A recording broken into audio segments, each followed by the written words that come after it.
ఆహా ఏమి రుచి తినరా మైమరిచి అనే పాట ఊరికే రాయలేదేమో అనిపిస్తుంది. నానమ్మ చేసిన ఈ రోటీ పచ్చడి చూస్తే ఆన్లైన్లో ఎన్నో పచ్చళ్ళు అయితే అవైలబుల్ ఉన్నాయి. అలైకి చిట్టి పికిల్స్ అని, మిన్నీ ఇంటి రుచులు అని, ఫుడ్ అండ్ ఫార్మ్స్ అని, ఇలా ఎన్నో ఉన్నాయి. కానీ ఏది ఏమైనా మన చేతులతో చేసుకొని తింటే ఆ వచ్చే టేస్టే వేరే అన్నమాట. అనవసరంగా డబ్బులు స్పెండ్ చేయకుండా ఇలా న్యాచురల్గా ఇంట్లోనే చేసుకొని తినండి, హెల్త్కి ఎంతో మంచిది.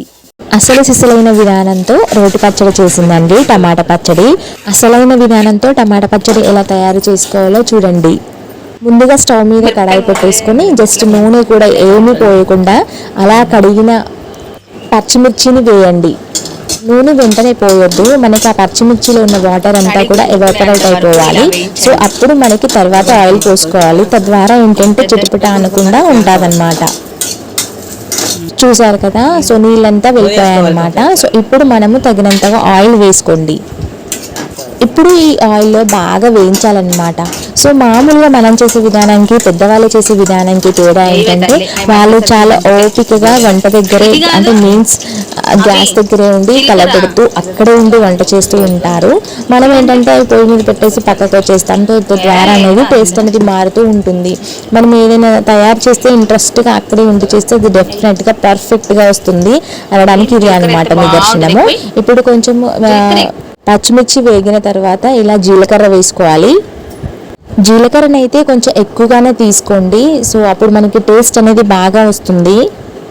అండ్ డైజెషన్ ప్రాబ్లం కూడా చాలా మంచిది కనుక పర్లేదన్నమాట. అండ్ అలాగే ఒక 2 టేబుల్ స్పూన్స్ వరకు కూడా ధనియాలను తీసుకోండి. ఇది కొంచెం ఫ్లేవర్ అనేది ఇస్తుంది. ఇప్పుడు ఇవన్నీ కూడా ఆయిల్లో మగ్గేంత వరకు కూడా బాగా కలపెట్టండి. చూడండి, ఇలా బాగా ఆయిల్లో మగ్గిన తర్వాత అప్పుడు మనము వీటిని వేరే గిన్నెలోకి తీసుకుందాము.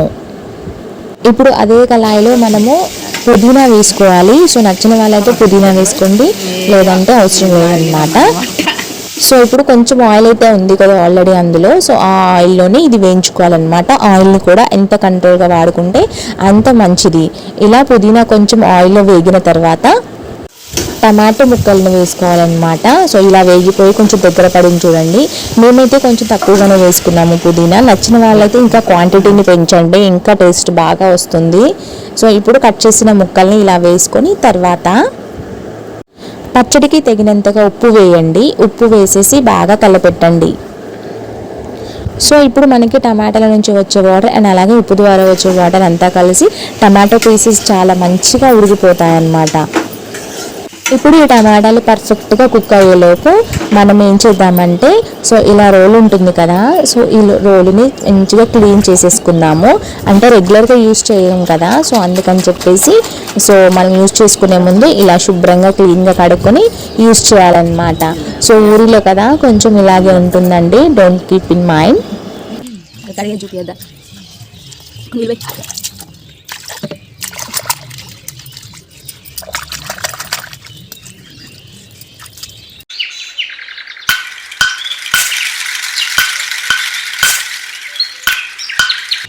చూడండి, శుభ్రంగా కడిగిన తర్వాత మళ్ళీ క్లాత్ తీసుకొని నీట్గా తుడుస్తుంది అనమాట.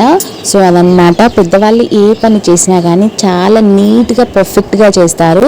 వాళ్ళకున్నంత ఓపిక అయితే అస్సలే ఉండదండి మనకి. ఈ రోజుల్లో ఉన్న ఉమెన్స్కి అయితే గ్రామీణ్స్కి ఉన్నంత ఓపిక అయితే అస్సలే ఉండదు. సో చూడండి, ఈ వయసులో కూడా ఎంత హార్డ్ వర్క్ చేస్తున్నారో.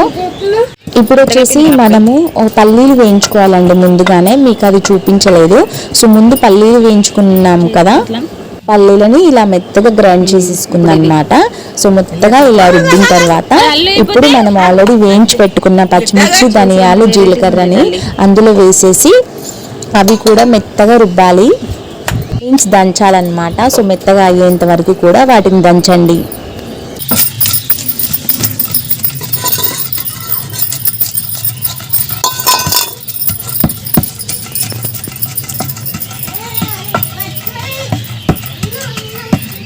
ఇప్పుడు మనకి ఆ పచ్చిమిర్చి అంతా దంచి లోపల మనకి ఈ టమాటో పీసెస్ అనేవి చూడండి మెత్తగా ఉడికి వాటర్ వచ్చేసి వాటర్ అంతా కూడా దగ్గర పడాలండి. అప్పుడే మనకి పచ్చడి టేస్ట్ బాగుంటుంది. ఇందులో వాటర్ క్వాంటిటీ ఎక్కువగా ఉన్నదనుకో అప్పుడు మనకి పచ్చడి లూజ్గా వస్తుంది. ఇలా దగ్గర పడిన తర్వాత మనము ఒక 2 రెమ్మల చింతపండుని అయితే వేసుకోవాలి. సో అప్పుడు మనకి ఇది పులుపునిచ్చేసి చాలా టేస్టీగా ఉంటుందండి.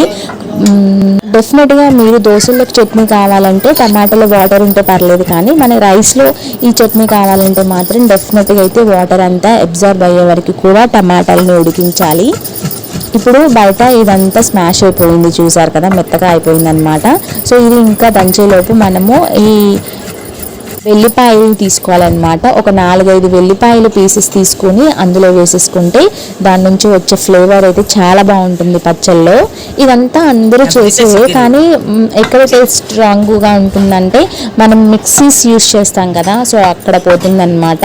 సో ఇలా రోటిలో రుబ్బుకుంటే టేస్ట్ అనేది చాలా బాగా వస్తుంది. పల్లీలు, మిరపకాయలు అన్నీ దంచిన తర్వాత ఇప్పుడు మనం ఈ టమాటో పీసెస్ని వేసుకొని ఇప్పుడు ఇదంతా కూడా మంచిగా రుబ్బాలి. ఒకేసారి అన్నీ వేసి రుబ్బితే ఏంటంటే అవి మంచిగా మెత్తగా కావన్నమాట. సో అందుకే ఫస్ట్ అవి పనిన తర్వాత టమాటో పీసెస్ వేసుకోవాలి, లేదంటే టమాటో పీసెస్ వల్ల జారిపోతూ అవి తొందరగా మెత్తగా అవ్వవన్నమాట.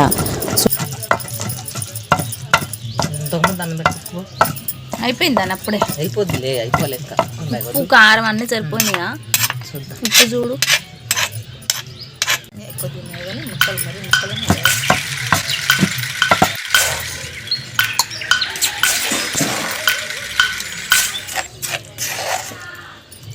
ఎంతో టేస్టీ ఎమ్మి నానమ్మ చేతి రోటి టమాటా పచ్చడి అయితే రెడీ అన్నమాట.